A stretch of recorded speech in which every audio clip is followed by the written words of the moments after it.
우리 이전 모듈에서 컴비너토리얼 옵티미제이션에 대해서 인트로덕션을 했고요. 이제 구체적으로 컴비너토리얼 옵티미제이션의 대표적 주자인 그래프컷 알고리즘을 가지고 어떻게 이미지를 세그멘테이션 하느냐, 오브젝트를 뽑아내느냐, 이걸 알아보도록 하겠습니다. 앞서 보여드린 바와 같이 주어진 영상이 저렇게, 이 경우에 간단하게 3x3 영상이 있으면은 뭐 일단 어디가 포그라운드고 어디가 백그라운드인지, 포그라운드란 말과 오브젝트란 말을 그냥 구별 없이 쓰겠습니다. 그래서 어디가 오브젝트고 어디가 백그라운드인지는 일단 사람이 결정을 해줘야 되겠죠. 여기가 오브젝트고 여기가 백그라운드야, 이런 식으로. 그래서 이 그래프컷 알고리즘은 기본적으로 사람의 그 인터랙션이 필요합니다. 사람이 처음에 이니셜 시드를 주는 일을 해줘야 됩니다. 어디가 포그라운드인지 어디가 백그라운드인지. 그리고 지금 그림에서는 한 픽셀씩만 사람이 정해졌는데, 실제 영상에서는 뭐 수백만 화소를 가진 영상에서는 우리가 실제로는 마우스를 가지고 예를 들어 이제 지금 이 화면이 만약에 인풋 영상이라고 생각하면 마우스를 가지고 이렇게 축축축축 칠해줍니다. 여기가 포그라운드야, 축축축축축.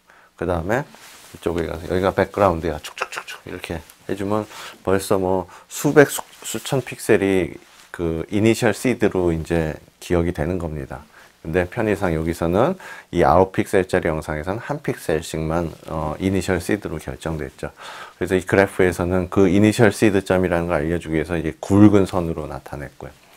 그래서 이제 그래프컷은 그 각각의 픽셀이 그래프의 노드가 되면서도 가상으로 두 개의 백그라운드에 해당하는 가상 노드와 포그라운드에 해당하는 가상 노드가 붙어서 원래 전체 이미지 픽셀 개수에다가 두 개가 더 붙은 개수의 노드를 갖는 그런 그래프가 이제 만들어지고, 거기서 미니멈 컷을 찾게 되는 겁니다. 이제 우리가 자세히 알아보기로 하죠. 앞에 그래프를 생각을 하시면, 어떤 그래프가 있을 때 그래프라는 거는 그 노드, 볼텍스라고 하는, 또 말하는 볼텍스, 그 노드와 그 볼텍스들을 이어주는 엣지, 집합으로 이루어지는 거고요.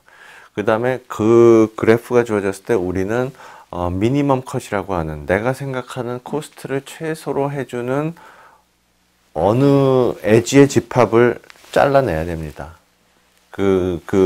내가 제거해서 그 포그라운드에 해당하는 그룹과 백그라운드에 해당하는 그룹을 완전히 둘로 탁 나눠주기 위해서 어딘가 엣지들을 잘라주는데, 마치 우리가 요 그림에서 지금 저런 식으로 이 컷이라고 하는 여러 가지 컷이 있겠죠. 이 포그라운드 그룹과 백그라운드 그룹을 이어지지 않게 확실히 잘라주는 어떤 방법이 여러 가지가 있는데, 그런 여러 가지 형태의 컷을 우리가 그냥 컷이라고 하고, 그 컷 중에서 코스트를 최소화해 주는 컷을 미니멈 컷이라고 합니다. 뭐 지금은 뭐 코스트를 코스트가 뭐야, 이제 우리가 설명을 할 겁니다.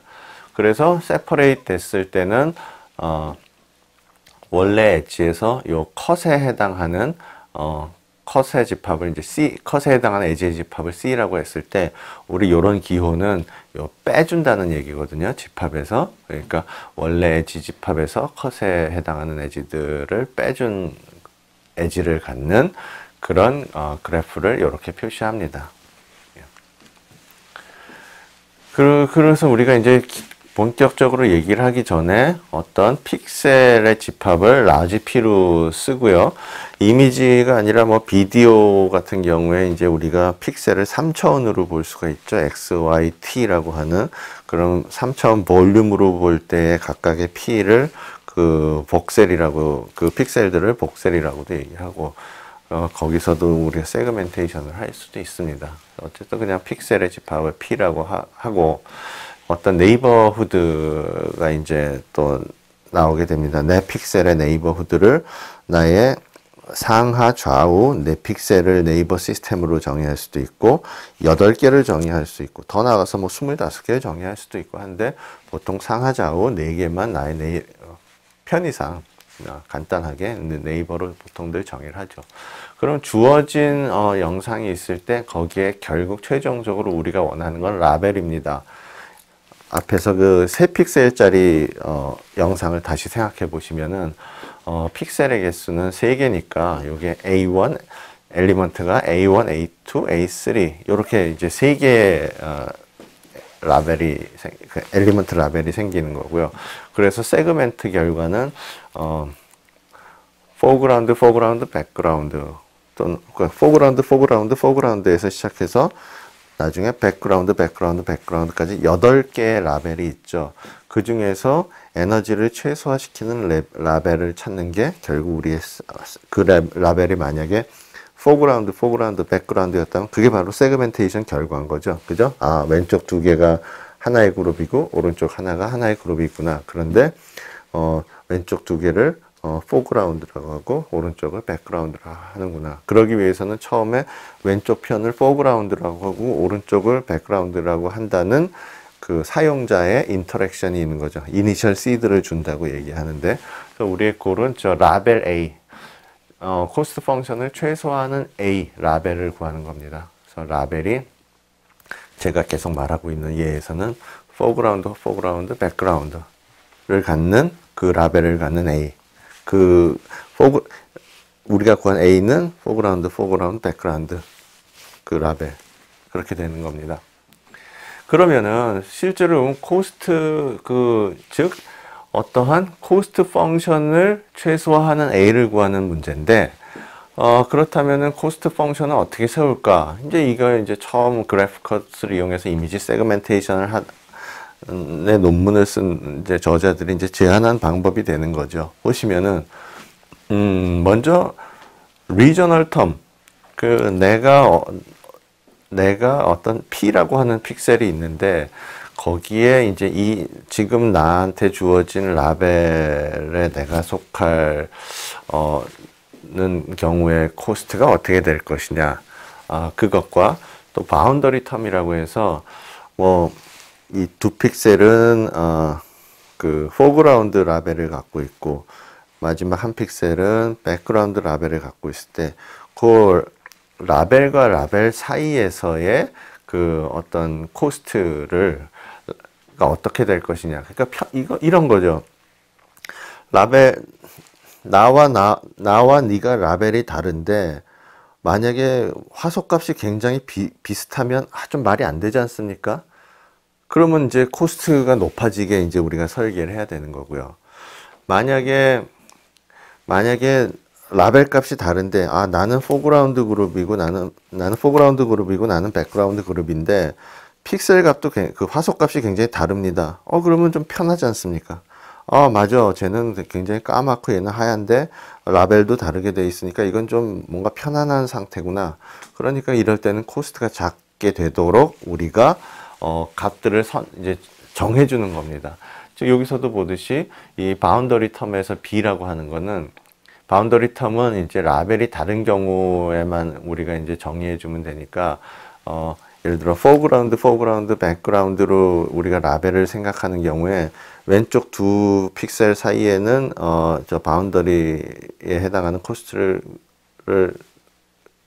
가 0이 되는 거죠. 그냥 굳이 할당시켜 줄 필요가 없고 반드시 포그라운드, 백그라운드 즉 두 번째 픽셀과 세 번째 픽셀 사이에 그 라벨이 서로 다른 경우에 라벨이 다른데도 2픽셀의 화소값이 비슷하면 이건 좀 뭔가 불편해. 어떻게 2개가 비슷한데 라벨 값이 달라. 그럴 때 요 B 값이 크게 되도록 우리가 이제 세팅을 해주면 되죠. 그래서 불편해. 그럴 때 코스트가 높아. 우리의 목적은 코스트를 미니마이즈 시키는 거기 때문에 픽셀 값들이 비슷한데 다른 라벨을 가지면 코스트가 높아지니까 이런 게 결국 답으로 나중에 솔루션으로 선택이 안 될 확률이 많아지는 거지 않습니까? 그렇게 하는 거고요. 그럼 구체적으로 그러면은 리저널 코스트는 어떻게 정의되느냐? 이거 보시면은 처음에 그 유저가 이니셜라이즈를 시켜주죠. 그러면 예를 들어 그 검정색 픽셀, 까만 픽셀의 하나를 유저가 이제 오브젝트 픽셀이라고 하면 이제 그걸 통해서 한 픽셀이 아니라 실제로는 막 그 포그라운드에 대한 부분을 이렇게 우리가 대충 긁어주니까 벌써 그게 이제 그 디스트리뷰션 확률로 나오죠. 굉장히 어두운 쪽에 이렇게 분포를 가져서 그러면 어두운 쪽에 이렇게 분포를 함수를 내가 가지고 있습니다. 그럼 그 경우에 내 픽셀 값이 어떻게 되느냐에 따라서 이제 그 예를 들어서 이런 거죠. 이 P라고 하는 픽셀의 그 리저널 코스트를 구하라 하면은 오브젝트의 리저널 코스트를 구하라 하면은 검정색 부분이었어.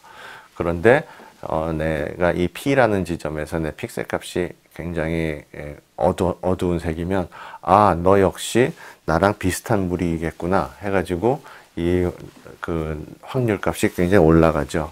확률 값이 올라가고 그 다음에 만약에 나는 굉장히 밝은 색인데 내가 오브젝트에 속할 확률은 오브젝트는 다 검은데 나 혼자 밝으면 내가 이 속할 확률이 굉장히 떨어지죠. 그런 식으로 그 확률 값을 구한 다음에 거기다가 이제 마이너스 로그를 붙여주면 실제로 이제 그 어떤 원래 이 제한한 저자가 원하는 건 뭐냐 하면은 확률이 적을 때 내가 이 부류에 속할 확률이 적을 때는 코스트가 높아지게 만들고 내가 뭐 극단적으로 내가 100% 여기에 속하면은 그냥 코스트가 0이 되는 거죠. 그래서 내가 어떤 오브젝트 까만 픽셀들이 모여 있는데 오브젝트는 까만 픽셀들이 몰려 있는데 내 값을 보니까 지금 P라고 하는 점에서 내 값을 보니까 굉장히 까맣다. 그러면 확률이 굉장히 높으니까 편안하죠. 그러면 확률이 굉장히 높을 때 편안하니까 코스트가 제로에 가깝게 떨어지는 거고 굉장히 까만 동네에 내가 밝은 내 픽셀 값을 보니까 굉장히 밝다. 이거는 내가 오브젝트 부류에 속할 확률이 굉장히 적어. 확률이 굉장히 적어. 그럴 때는 마이너스 로그를 붙여줘서 코스트가 커지게 만드는 거죠. 그래서 이런 불편한 상황은 이제 선택이 되지 않도록 되겠죠. 이렇게 코스트를 안 좋게 만들므로 인해서. 그 다음에 이제 바운더리는 이제 라벨들이 이렇게 여기는 포그라운드 라벨이 있고 백그라운드 라벨이 있을 때 이 라벨 간에 그 네이버 픽셀 두 경계면에 있는 네이버 픽셀 간의 차이가 클수록 어떻게 됩니까? 그 두 개가 굉장히 라벨의 경계에 있는 두 픽셀의 그 차이가 작을수록 굉장히 비슷하면은 두 개가 굉장히 비슷하면은 같은 라벨에 있어야 되는데 얘는 이쪽 포그라운드 라벨이고 얘는 백그라운드 라벨이고 뭔가 불편하지 않습니까? 그러니까 그럴 때 바운더리 코스트가 커지는 거죠. 그죠? 두 개가 시밀러 하면 같은 라벨에 속해야 되는데 얘는 포그라운드 이게 라벨 경계면에서 얘는 포그라운드 라벨에 속해 있고 얘는 백그라운드 라벨을 갖고 있으면 불편하니까 코스트를 높게 만들어 주고 그 다음에 다른 라벨에 있는데 역시 그 화소값도 다르면 마음이 편하지 않습니까? 다른 라벨을 갖고 있는데 화소값도 역시 많이 차이가 나면 그러면은 코스트를 작게 만들어 줘야겠다. 그래서 이제 그 저자들이 생각해 보니까 그거를 우리가 그냥 어떤 간단한 수식으로 만들어낼 게 이런 익스포넨셜 함수가 되는 거죠. 마이너스를 가지고. 그래서 가까우면은 두 개가 그 화소값의 차이가 작으면 컸다가 커질수록 이게 작아지는 익스포넨셜리 감소하는 이렇게. 그 다음에 요거는 우리가 네이버를 P와 Q의 관계가 상하 좌우만 있다면은 이거는 생각 안 해도 됩니다. 나와 네이버 시스템을 이렇게 나와 좌우 상하로만 네이버를 생각하면은 그냥 픽셀 간격이 1이기 때문에 상관없는데 만에 하나 나의 네이버 시스템을 상하 좌우만이 아니라 그 대각선으로 이렇게 그래서 즉 8개가 네이버가 되게 하면 나의 왼쪽과의 나와의 그 길이는 1이고 나와 내 위 픽셀과의 길이는 1이라면 나와 요 대각선 방향으로의 네이버의 길이는 1.414가 되겠죠. 그래서 그런 거를 다 그 컴펜세이션 해주기 위해서 여기 여기 그 경우에는 만약에 나와 내 대각선으로 이웃과를 내가 생각한다면 거기서 디스탄스를 1.414를 해줘야 되겠죠. 그렇지만 우리가 그냥 상하좌우 4픽셀짜리 네이버만 생각하면 요 텀은 이제 생각 안 하셔도 됩니다. 요거 1 나누기 디스턴스는 생각 안 하고 요 익스포넨셜 텀만 사용하면 됩니다. 그럼 지금 여러분이 보듯이 바운더리 코스트도 그냥 그냥 픽셀 값이 많이 차이 날수록 작아지고 비슷할수록 바운더리 코스트가 커지게 하기 위해서 그냥 익스포넨셜 함수 갖다 쓰자. 그 다음에 여기서도 내가 나랑 같은 부류 유사한 놈들한테 속할 확률이 높으면 코스트가 작게 만들어지고, 내가 나와 내가 이 오브젝트라고 하는 부류와 되게 닮지가 않았으면 코스트를 그 확률은 내가 이 오브젝트에 속할 확률이 되게 작으니까 그럴 땐 코스트가 높게 해주고, 그러기 위해서 마이너스 로그를 붙이고. 무슨 생각이 나십니까? 이게 바로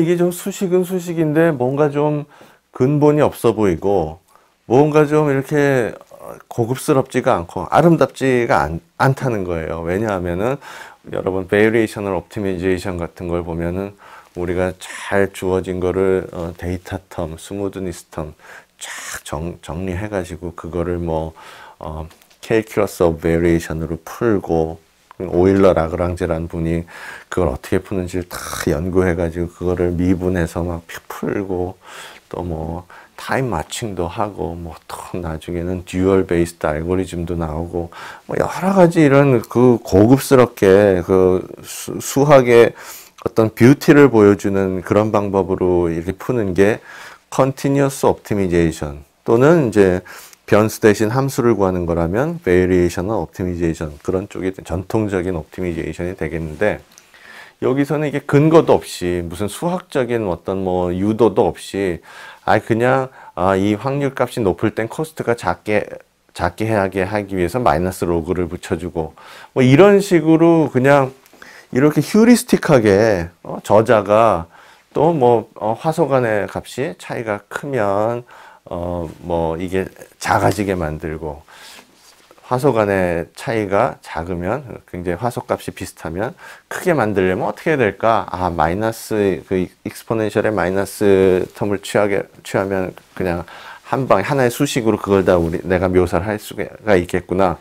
이런 식으로 어디서 유도가 돼 나오는 게 아니라 그냥 자기가 보고 이렇게 결정하는 거거든요, 지금. 그러니까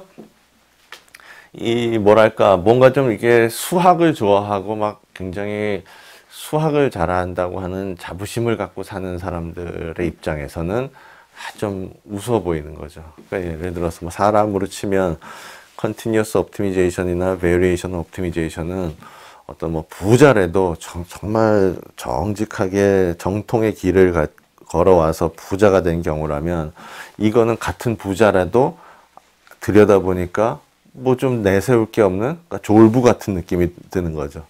약간 좀 깔보게 되고, 같은 부자지만 너도 뭔가 좋은 일을, 너도 이런 일을 하긴 하지만 그게 뭐냐, 그 안에 수학이 그게 뭐냐, 그게 어디 무슨 학문이라고 하겠냐, 이런 식으로 생각이 들 정도로 휴리스틱하게 이렇게 돼 있는 그런 비난을 받을 수가 있는 거고요.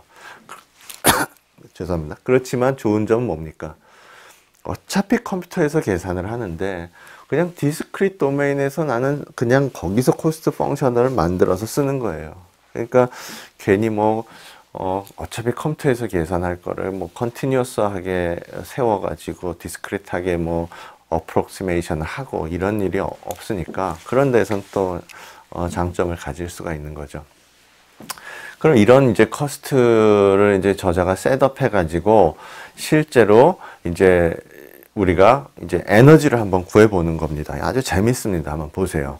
이제는 제가 한 픽셀 더 썼습니다. 이제 4픽셀짜리입니다. 그럼 이제 우리가 이 누가 봐도 이 레이블링을 어떻게 할까? 레이블의 가지수가 16개가 나오죠. 이제는 2의 4승. 즉, 전부 다 오브젝트다. 나는, 이 영상을 봤을 때 나는 이거 다 오브젝트라고 봐야 된다. 오브젝트. 아니다. 얘 두 개가 오브젝트고 얘는 백그라운드가 맞다.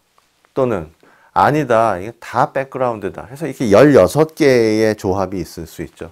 그 중에서 어느 조합이 가장 에너지를 최소화하는, 즉 가장 나의 마음을 편하게 해주는 조합이냐. 그걸 찾는 거죠. 지금 요 간단한 경우에는 누구나 알죠. 이 경우가 답이라는 걸. 그죠? 그런데 그러기 위해서는 먼저 이니셜 시드를 줘야 되죠. 사용자. 이 까만 게 오브젝트야. 이 좀 밝은 게 백그라운드야.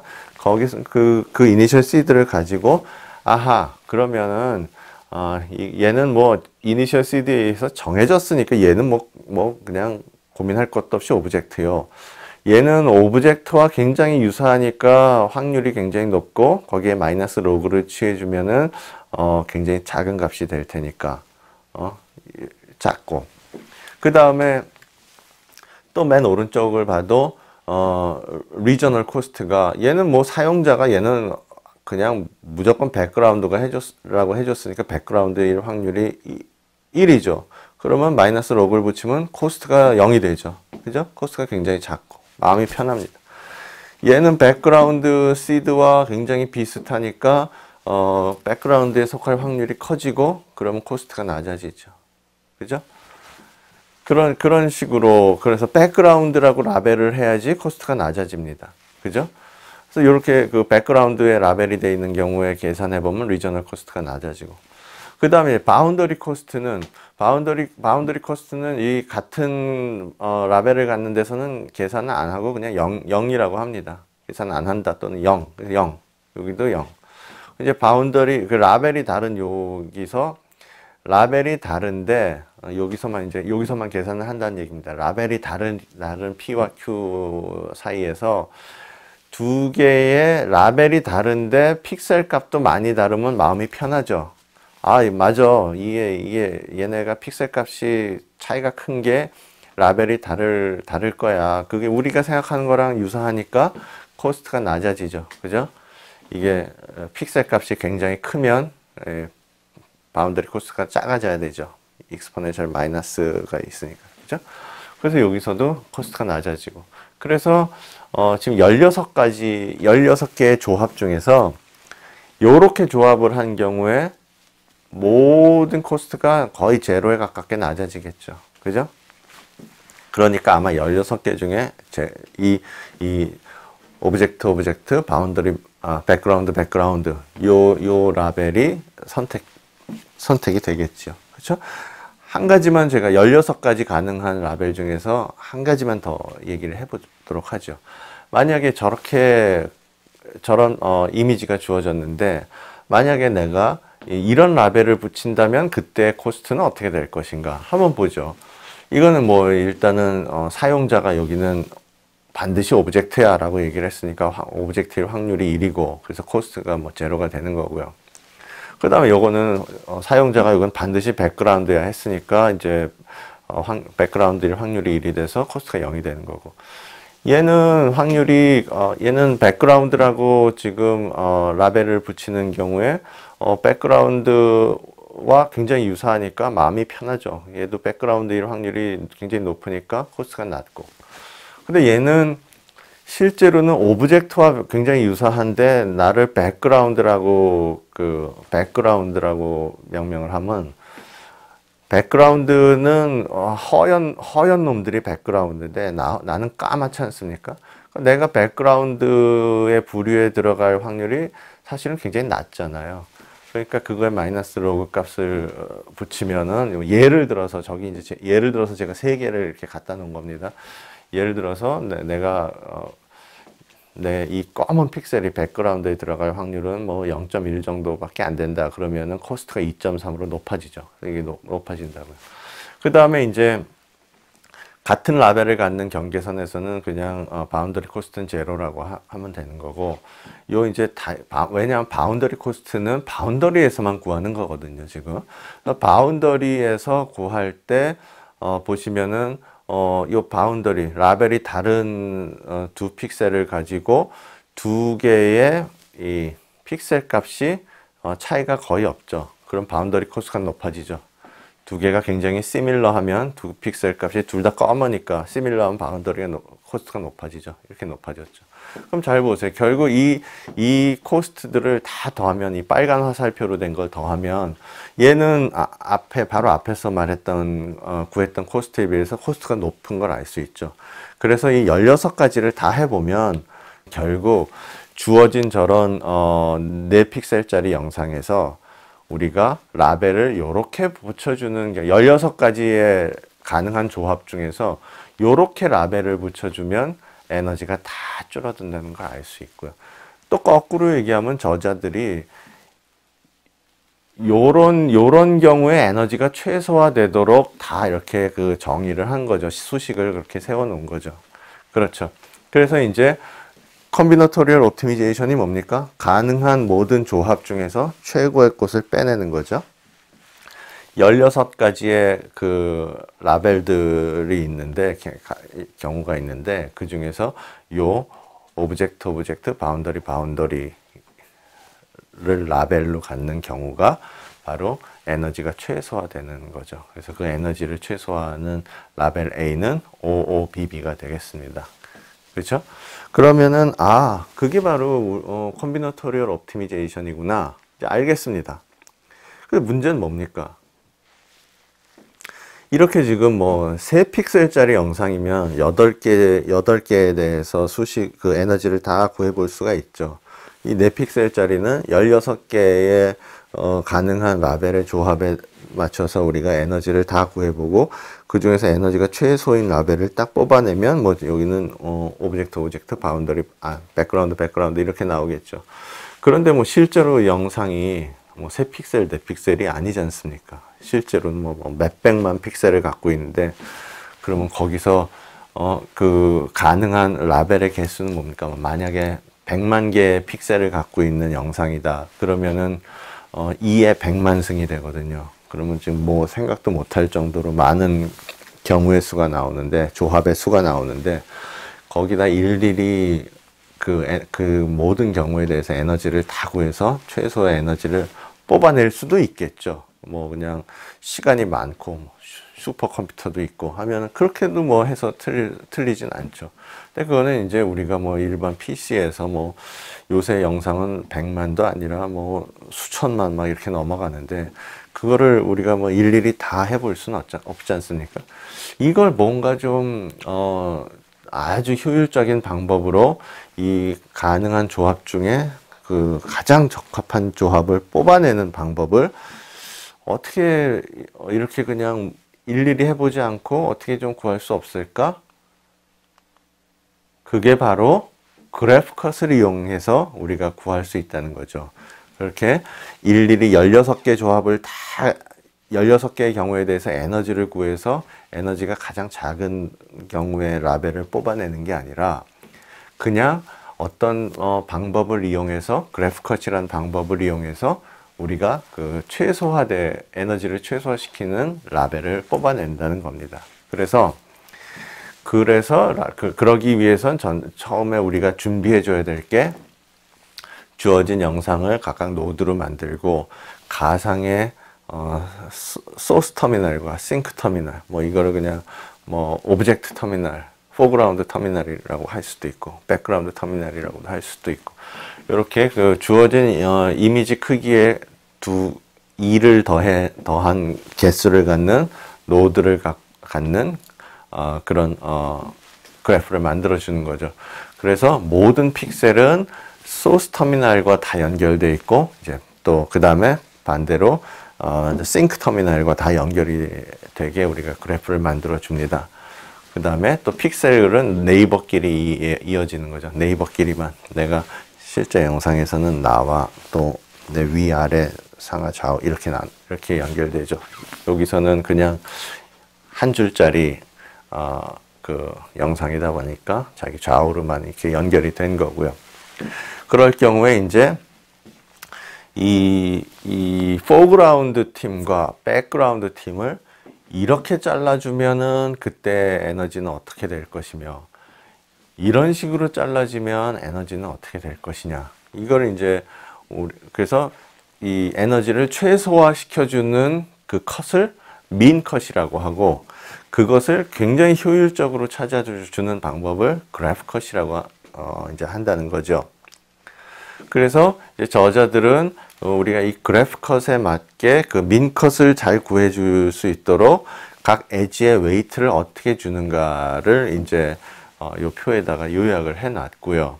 그러면은 이 픽셀과 픽셀끼리의 그 픽셀과 픽셀을 연결해 주는, 영상 픽셀끼리를 연결해 주는 거는 아까 소개했던 바운더리 코스트를 써주면 되고, 그 다음에 그 픽셀과 그 포그라운드 터미널을 연결해 주는 데는 그 아까 그 리저널 텀인데, 이게 백그라운드에 P가 백그라운드에 속할 리저널 코스트를 써줍니다. 왜냐하면 이제 그러면은 그쪽의 엣지의 값이 이제 높게 나오게 되거든요. 뒤에 이제 보시면 또 압니다. 일단 이렇게 해주고, 그 다음에 또 뭐 예를 들어서 내 픽셀이 그 사용자가 이니셜로 완전히 얘는 포그라운드야 라고 이니셜에서 시드로 결정해 준 픽셀이라면 거기 또 코스트를 높은 거를 줍니다. 그런 식으로 이게 쭉 따라가 보면 됩니다. 그래서 이제 어떻게 되는가를 이제 제가 또 알려드릴 거고요. 그래서 처음에 이렇게 그 가상 터미널과 모든 픽셀들을 이어주고, 그 다음에 또 픽셀끼리의 그 웨이트도 저렇게 또 다 이 표에 의해서 형성해주고, 그 다음에 이제 미니멈 컷을 찾는 건데, 어떻게 그 에너지를 그 코스트 펑션을 최소화하는 게 난데없이 뭐 미니멈 컷을 찾는 거랑 무슨 관계가 있느냐. 좀 예리한 분은 맞는 것 같지만 좀 약간 난데없다는 생각이 들 수도 있다고요. 이 논문, 지금 제가 설명하고 있는 논문에서 가장 기여한 게 뭐냐면, 여기 theorem, 여기를 보시면은 요렇게 형성된 그래프에서, 요렇게 소스 터미널과 싱크 터미널을 추가해서 만든 그래프에서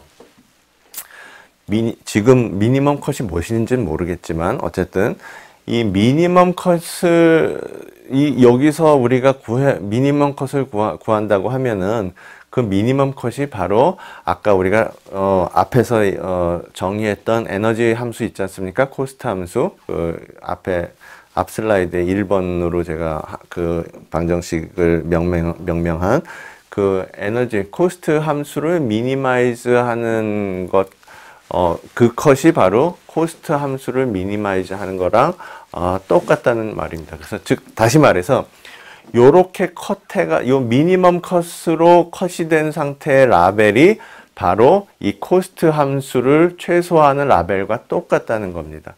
그거를 증명을 했습니다. 그렇기 때문에 그 코스트 펑션을 최소화하는 라벨을 구한다는 게 요렇게 구성된 그래프에서 미니멈 컷을 구하는 것과 동일하구나, 이걸 알 수 있는 거고, theorem이라고 하는 건 뭐냐면 증명이 되는 스테이트먼트입니다. 어떤 문장입니다. 즉 theorem은 definition과 다르죠. definition은 자기 마음대로 나는 이건 이렇게 하겠다는데, 그게 아니라 theorem은 이 저자들이 이게 같다는 거를 증명을 했습니다. 다시 한 번만 말씀을 드리죠. 요런 식으로 그 소스와 싱크 터미널을 그 부착한 이런 그래프에 부착해서 구성한 그래프에서 미니멈 컷이 내가 지금 뭔지는 모르겠지만 하여간 미니멈 컷으로 이렇게 잘라진 결과로 나오는 라벨은 이 코스트 함수를 최소화하는 라벨과 동일하다는 겁니다. 그게 이 저자들이 맨 밑에 나오는 이 논문에서 얘기를 하는 겁니다. 그래서 이제 문제는 일일이 그 모든 픽셀에서 가능한 라벨들의 조합 대해서 에너지를 다 구해서 코스트를 구해서 최소 코스트를 갖는 라벨을 끄집어내는 일이 이제는 이와 같은 그래프에서 미니멈 컷을 구하는 것과 동일하게 됐다는 거죠. 그럼 미니멈 컷이라는 게 무엇이냐? 미니멈 컷이라는 걸 어떻게 구하느냐? 이거는 우리가 또 다른 theorem, max flow min cut theorem이라고 하는 게 있어가지고 그 theorem은 어떤 그 그래프를 따라 그 flow라고 하는 거는 어떤 엣지의 웨이트라고도 생각하면 되는데 그래프를 따라 흐르는 최대 flow는 그 is equal to the capacity of a minimum cut. 미니멈 컷과 같다. 이런 말입니다. 아주 쉽게 제가 한번 얘기를 하면은 어떤 도로를 한번 생각을 해보세요. 도로를 생각해 보세요. 그러면은 이제 근데 도로가 이제 말하기 쉽게 편도로만 생각해 보세요. 그럼 이제 편도 2차선이 있고 편도 2차선의 길이 갑자기 편도 4차선으로 바뀌었습니다. 그리고 또 가다가 뭐 편도 6차선으로 바뀌었다가 다시 편도 4차선으로 바뀌고 또 뭐 편도 3차선으로 바뀌었습니다. 그러면은 맥시멈 플로우가 뭡니까? 이 경우에 여러분 뭐 2차선이 3차선 되고 6차선 되고 했으니까 6차선이 맥시멈 플로우 교통량이 한 번에 차가 6개가 통과할 수 있는 것 같으니까 맥시멈 플로우가 6이다 라고 생각할지도 모르겠지만 여기서 맥시멈 플로우는 2입니다. 왜냐면 다른 건 의미가 없는 거예요. 왜냐면 이 모든 교통량을 얘 2차선 도로가 지금 쥐고 있는 거죠. 그죠? 그래서 아무리 뭐 도중에 100차선 도로가 있어도 의미가 없죠. 왜냐면 얘가 바틀렉이 있으니까 맥시멈 플로우는 2가 되는 거예요. 얘 2차선 도로 때문에. 그렇기 때문에 그것을 그 웨이트 그 차선을 우리가 웨이트로 생각하면 미니멈 컷이 바르고 2차선 도로가 미니멈 컷이 되겠죠. 여기서 여기까지의 플로우 중에서. 그래서 맥시멈 플로우를 결정하는 부분은 바로 미니멈 컷이다. 그게 되는 그런 식으로 이해를 하시면 되겠죠. 그죠? 다시 2차선, 뭐 3차선, 5차선, 4차선, 3차선으로 이렇게 계속 변해가는 도로가 있을 때 이 A 지점에서 B 지점까지 맥시멈 플로우는 6차선이 있으니까 6이 아니라 2차선인 거예요. 바틀렉이 이 전체 교통량을 좌우하는 거니까. 내가 최대로 보낼 수 있는 게 한 대보다는 2대를 보낼 수 있지만 동시에 그 이상은 안 됩니다. 아무리 도중에 6차선이 있어도 소용이 없죠. 2차선이 병목이 있으니까 최대가 2차선이 되는 거고. 그래서 이 모든 그 엣지 웨이트들 중에서 최소인 것이 그 미니멈 컷인데 맥시멈 플로우와 미니멈 컷은 동일하다는 게 시어럼으로 이제 증명이 돼 있고, 그러기 때문에 우리가 앞에서 제가 그랬지 않습니까? 미니멈 컷을 도대체 어떻게 구하느냐? 그거는 우리가 그래프에서 맥시멈 플로우를 구하면 되는 거고, 이 맥시멈 플로우를 구하는 방법이 포드 폴커슨 알고리즘이라는 걸 이용해서 구하면 됩니다. 근데 이거는 가장 기본적인 알고리즘이고, 그 외에도 또 맥시멈 플로우를 더 효율적으로 더 빨리 구할 수 있는 연구가 또 계속돼 왔겠죠, 저 분야에서. 그래서 포드 폴커슨 알고리즘 말고도 또 더 좋은 방법들이 또 많이 나올 수도 있는데, 많이 나와 있는데 기본적으로 이런 방법이 있다는 것. 그럼 이제 모든 게 이제 편해졌습니다. 다시 한번 앞으로 돌아가서, 자, 이 주어진 영상을 우리가 그 가능한 라벨의 조합이 16개인데, 그럼 그 각각의 16개에 해당하는 코스트를 다 구해서 그 중에 최소 코스트를 갖는 라벨을 뽑아내면 그냥 가장 기본적인 방법이죠. 근데 이미지가 커지면 그렇게 일일이 다 구해보는 거, 코스트를 모든 경우에 대해서 다 구해보는 거는 우리가 어떻게 도저히 할 수가 없죠.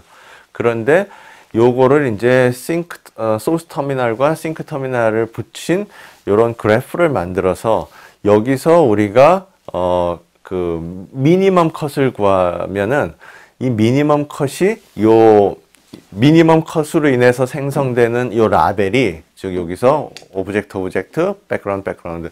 이 미니멈 컷으로 인해 생성되는 라벨은 코스트 함수 앞에서 정의한 코스트 함수를 미니마이즈 하는 라벨과 동일하다는 게 이 시어럼으로 증명이 돼 있으니까, 증명이 됐기 때문에, 그래서 우리가 이제는 그러면 미니멈 컷을 어떻게 구하면 되느냐? 그 고1만 남은 거죠. 그렇죠? 그럼 미니멈 컷을 구하기 위해서 그 전에 이제 이런 식으로 우리가 이제 웨이트를 줬고요. 그래서 저자가 이렇게 주자고 이제 제안을 했고요. 그래서 미니멈 컷을 어떻게 주느냐 하면은 맥스 플로우 민 컷 시어럼에 의해서 어떤 그래프에서 미니멈 컷은 그 맥스 플로우와 동일하다는 거예요. 미니멈 컷, 아까 그 차선을 다시 생각해 보세요. 미니멈 컷은 2차선이었어요. 그죠? 그런데 그게 바로 이 전체 플로우를 좌우하는 맥시멈 플로우가 되는 거예요. 플로우 1도 가능해요. 그죠?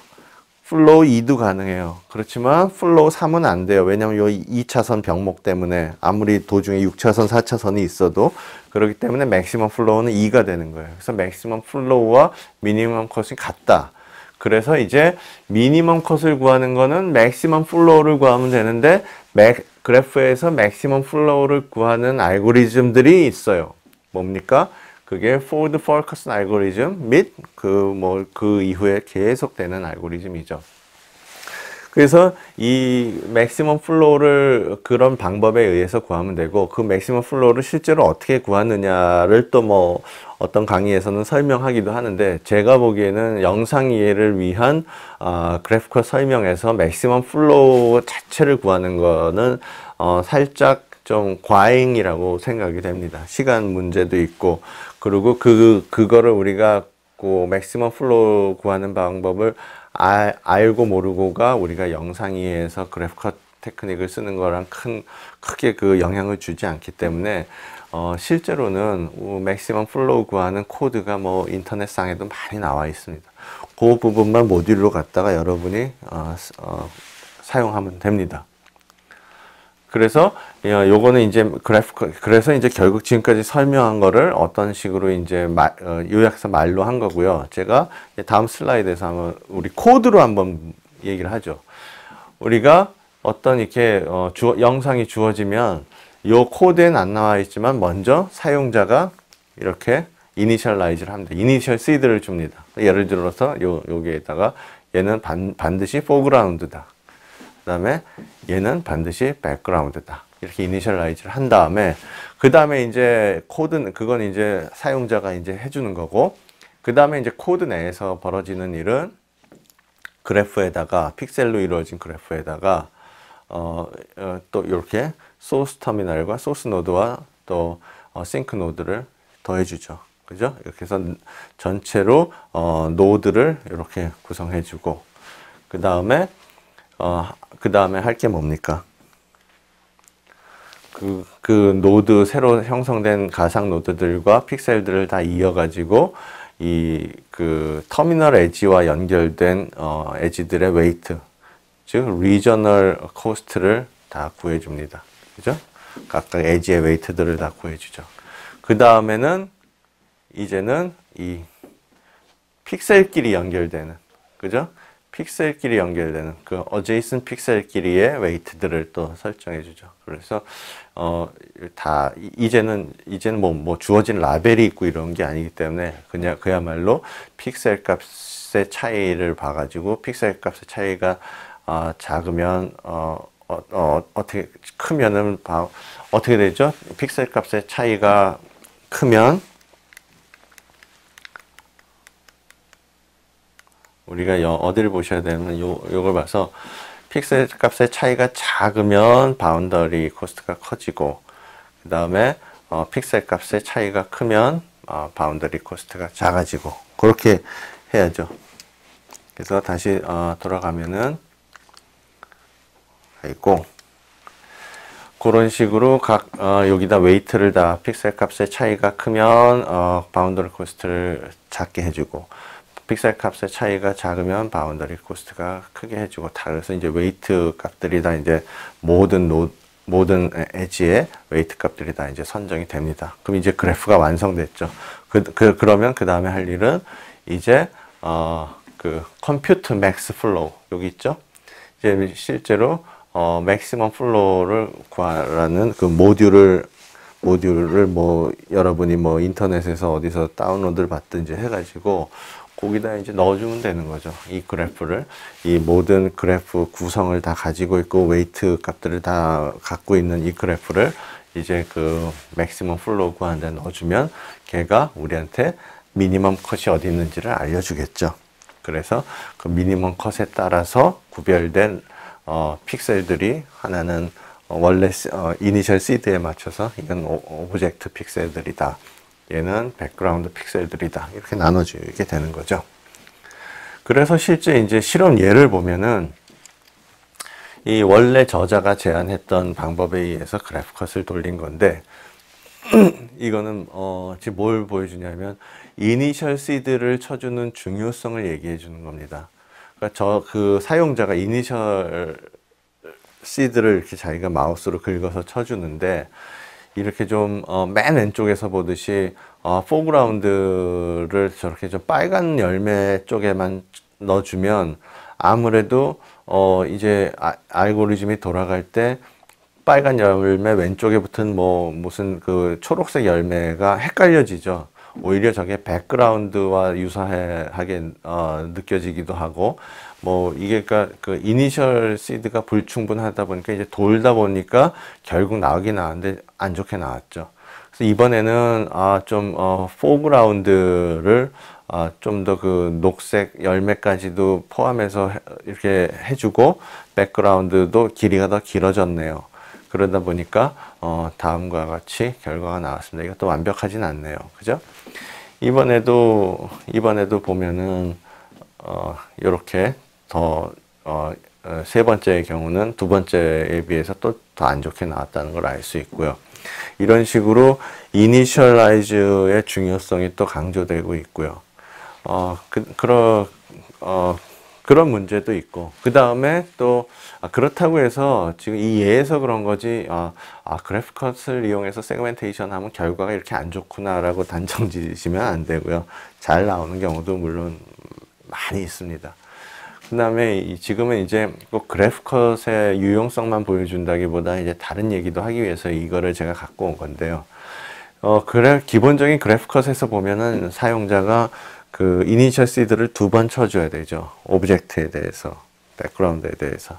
그러니까 생각해 보니까 어떤 사람이 2번 논문에서 그럴 필요가 없네. 가만 보니까 그게 유저 인터랙션 한 번으로 줄이는 방법을 생각했습니다.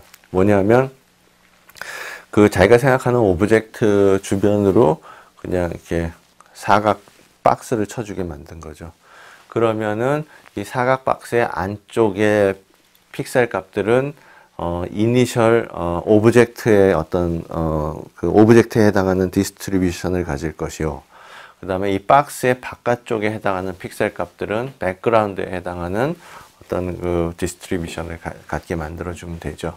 그렇게 해서 유저 인터랙션을 한 번으로 줄여서 그냥 그래프 컷을 돌리게 만든 것을 그래브 컷이라고 합니다. 근데 이제 그 그래프 컷과 그래브 컷과의 차이는 유저 인터랙션 두 번 하던 것을 한 번 하게 줄인 것이지 아직까지도 오토매틱이 아니지 않습니까?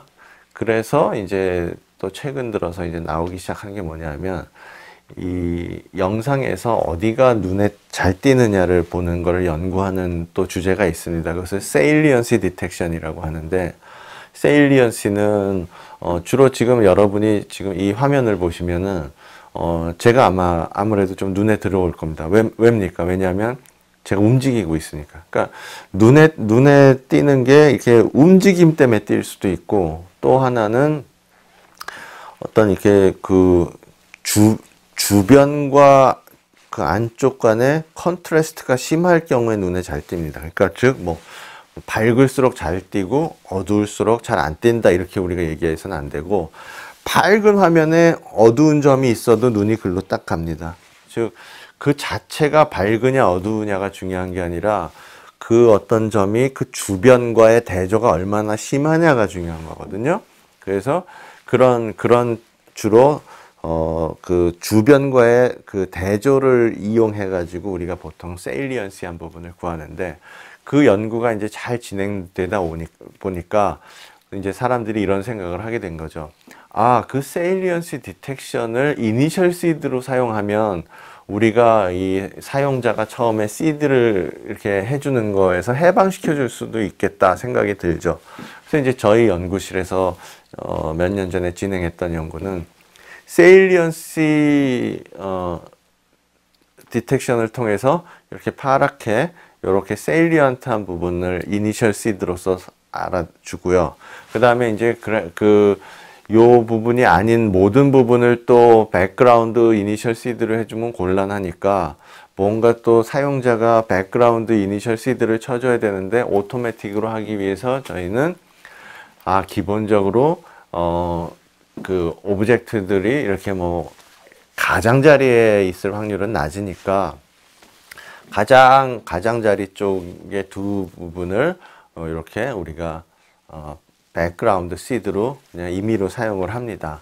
그런데 저희 알고리즘의 좋은 점은 오토매틱이라는 것뿐만 아니라 우리가 이 그래프컷과 그래프컷에서는 이니셜 포인트를 설정해 주는 게 굉장히 중요합니다. 굉장히 크리티컬합니다. 뭐냐면 내가 실수로 포그라운드 이니셜라이즈를 하는데 실수로 좀 이렇게 빗나갔다.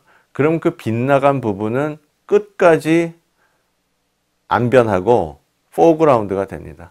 내가 예를 들어 이렇게 치다 보니까 열매의 뒷부분까지 이렇게 포그라운드라고 잘못했다. 그러면 이게 도중에 자연스럽게 잘못된 부분이 제거되는 게 아니라, 왜냐하면 이니셜 시드는 이거는 100% 내가 포그라운드라고 확신한다고 설정을 해주는 거기 때문에 이 그래프컷 아무리 돌려도 이 잘못된 부분도 끝까지 살아남습니다.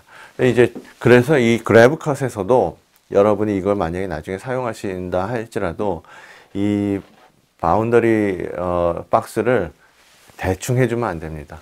반드시 이 바운더리 박스가 이 포그라운드를 터치하지 않도록, 포그라운드를 반드시 그 바깥쪽을 포함하도록 신중하게 잘 쳐줘야지, 대충 해줘도 알아서 해주겠지 하고 이렇게 바운더리 박스를 쳤는데 뭐 이 뒷부분에 이렇게 걸쳐 있다. 그러면 이제 나중에 결과가 올바르게 나오지가 않습니다. 저희는 이제 세일리언시 디텍션을 통해서 이니셜 시드를 자동으로 잡아준 것은 물론이고, 또 하나의 장점은 이니셜 시드가 좀 잘못 잡혀 있었어도 나중에 이 돌면서 점점 이니셜 시드의 부분도 상태를 변환시킬 수 있게 저희가 알고리즘을 제안을 했었습니다. 그래서 예를 들어서 지금 요 포그라운드에 해당해야 될 부분을 내서 세일리언시라고 되지 않은 부분은 그냥 어쩔 수 없이 우리가 이 빨갛게 백그라운드라고 이니셜 시드를 쳐줬지만, 결국 결과에서는 백그라운드에 해당했던 부분도 결과에서는 포그라운드로 나왔지 않습니까? 이렇게 이니셜 시드의 상태를 바꿔줄 수도 있게 만들었으니까요. 여러분이 이 디테일한 거를 궁금해 하시면은 저희가 제안했던 논문을 한번 보시면 되겠고요. 저희가 이 제안한 논문의 결과를 제가 좀 더 보여드리겠습니다. 맨 왼쪽에 인풋 영상이 들어오면은 우리가 세일리언시 디텍션을 통해서, 요즘 뭐 세일리언시 디텍션 연구가 너무너무 많기 때문에 뭐 어떤 방법을 어떤 알고리즘을 써도 괜찮습니다. 요즘 나온 뭐 최신의 방법을 써서라도 세일리언시 디텍션 결과를 해서 세일리언트한 부분은 완전히 포그라운드 이니셜 시드로 하고, 가장자리에 있으면서 세일리언트 하다고 여겨지지 않았다는 부분들은 이렇게 빨갛게 표시하고, 그러니까 지금 이 영상에서 이렇게 빨간색 안에 빨갛지 않게 들어간 부분과 파란색이 다 세일리언트한 부분입니다. 그 부분이고, 근데 얘는 세일리언트 하다고 돼 있지만 이 바에 들어가 있기 때문에 우리가 이니셜 시드로 안 해주는 거고요. 그래서 세일리언트 한 것 중에서 바에 들어있지 않는 부분만 foreground initial seed가 되는 거고, 그 다음에 가장자리에 있으면서 세일리언트가 아닌 부분을 우리가 이제 background initial seed로 잡아주는 거죠. 그렇게 해서 이제 저희 알고리즘을 돌리면 이렇게 나옵니다. 그럼 보면은 좀 놀랍지 않습니까? 이게 자동으로 된다는 사실이. 그러니까 제가 1990년대 말에 이런 오브젝트 세그멘테이션 이런 거를 이제 박사과정 중에 연구를 하면서 제가 요걸 보면서 이제 그때 생각이 나는 겁니다. 뭐냐면은 제가 그 당시에 생각했던 게, 아무리 기술이 발전을 해도 자동으로 주어진 영상에서 포그라운드를 뽑아내는 거는 그거는 힘들 거라고 제가 생각을 했던 기억이 납니다. 왜냐하면 그때 저는 이제 이 무빙 오브젝트를 비디오에서 무빙 오브젝트를 뽑아내는 연구를 하고 있었는데, 그건 사실 뭐 그렇게 어렵지는 않죠. 왜냐하면은 다 그 백그라운드와 모션이 다르기 때문에 우리가 이런 거를, 근데 이제 만약에 백그라운드도 같이 움직인다, 그럼 이제 문제가 될 수는 있겠지만, 좀 어려운 문제가 되지만, 어쨌든 이렇게 뭐 움직이는 물체를 뽑아내는 거는 그렇게 뭐 불가능하다, 이건 아니죠. 그런데 움직이지도 않고 가만히 있는 이런 정지 영상에서 이 포그라운드를 뽑아내는 거는, 이건 도저히 힘들 것이다, 이렇게 생각을 했던 기억이 나는 거예요. 그렇지만 사실 또 보면은 우리 인간은 너무 쉽게 해내죠. 이런 영상이 주어지면 포그라운드를 이렇게 딱딱 뽑아주죠. 인간은 참 쉽게 하는 거를, 이게 아무리 기술이 발달해도 잘 안 될 거라고 생각했는데, 제가 이제 교수가 되고 이제 점점 뭐 좋은 알고리즘이 계속 개발되고, 그래프 컷이니 또 세일리언스 디텍션이니 이런 것들 각각의 결과가 조합되면서 이런 결과들을 우리가 이제 막 요즘 얻게 되는 겁니다. 또 다른 결과, 이게 다 지금 전 자동으로 된다는 거, 또 이런 결과도 있고요. 또 이런 결과도 있었습니다. 물론 뭐 좀 실패하는 경우도 당연히 있죠. 근데 많은 경우에 이렇게 우리가 원하는 것을 깨끗하게 얻을 수 있었습니다. 그래서 항상 우리가 무슨 기술 개발을 할 때, 지금은 당장 뭐 힘들고 어려워 보여도 그걸 함부로 불가능하다라고 말하면 안 되겠구나, 이런 생각도 많이 하곤 합니다. 이게 언젠가는 또 다른 연구가 계속되면서 그게 모아지면 지금은 불가능하다고 생각되는 것들이 쉽게 해결되고, 그런 식으로 과학기술이 발전하는 것 같습니다. 제가 이제 이게 마지막 슬라이드인데, 그 그래프 컷을 이용한 방법들이 이제 계속 또 뭐 끝없이 발전해 가죠. 그래서 뭐 라벨을 포그라운드, 백그라운드 이렇게 이진 라벨만 붙이는 거를 이제 멀티플 클래스로, 이게 그 라벨이 0이냐 1이냐만이 아니라 0이냐 1이냐 2냐 3이냐 이렇게 여러 가지 클래스로 세그멘트를 해주는 그런 방법도 이제 그래프 컷에서 계속 그런 쪽도 발전해 가고 있고, 또 하나는 어떤 사람들이, 연구자들이 보니까 이 그래프 컷은 이제 미니멈 컷을 구하는 건데, 이제 사용자가 이 처음에 이니셜 시드를 조금 이상하게 잡아주면, 예를 들어 이런 이 모퉁이에서, 이게 왜냐면 그 기본적으로 엣지의 개수가 적다 보니까 당연히 이런 데서 미니멈 컷이 이제 생성될 확률이 높아지는 거죠. 그럼 우리 사람은 딱 이렇게 봤을 때, 여기는 조밀한 영역, 여기는 듬성한 영역, 여기가 바운더리일 것 같다라고 생각을 하는데, 이렇게 우리 생각과 다르게 좀 바람직하지 않게 결과가 나올 수도 있기 때문에, 이거를 어떤 볼륨으로 노멀라이즈를 시켜줘서 요런 사소한 데서 미니멈 컷이 발생하지 않도록 해주는 방법이 노멀라이즈드 컷이 되겠습니다. 이것은 또 실제로는 이걸 구할 때 아이겐 밸류를 구하고, 우리가 아이겐 밸류 프로그램을 푼다는 것을 이제 다른 말로 스펙트럴 이런 단어로 표현을 하거든요. 그래서 이게 또 스펙트럴 클러스터링과 관련이 있고 그렇습니다. 너무 이제 이야기가 길어지기 때문에 이런 노멀라이즈드 컷이라는 게 있다는 것도 알려드리면서 요 더 자세한 것을 원하는 분들은 참고 자료를 보시면 되고요. 생각과 달리 뭐 그래프 컷은 2006년에 나온 거야? 노멀라이즈 컷은 2000년에 나온 거야? 이렇게 생각하시면 안 되고, 그냥 이쪽에서 계속 저자들이 논문을 내는데 이 논문을 보시는 게 뭐 기존 연구들을 다 또 잘 정리한 거기 때문에 제가 이거를 말씀드린 거고, 그 이전부터 계속 꾸준하게 연구가 진행돼 왔던 거고요. 그래서 이제 이 노멀라이즈 컷이 보기에는 뭐 6년이나 먼저 나왔네 이렇게 보시면 안 되고요. 그래프 컷이 나오고 이제 노멀라이즈 컷이 나왔고요. 이렇게 이와 같이 오늘 그래프 컷을 이용한 이미지 세그멘테이션을 통해서 컴비너토리얼 옵티미제이션이 무엇인지에 대해서 우리가 얘기를 나눠봤습니다.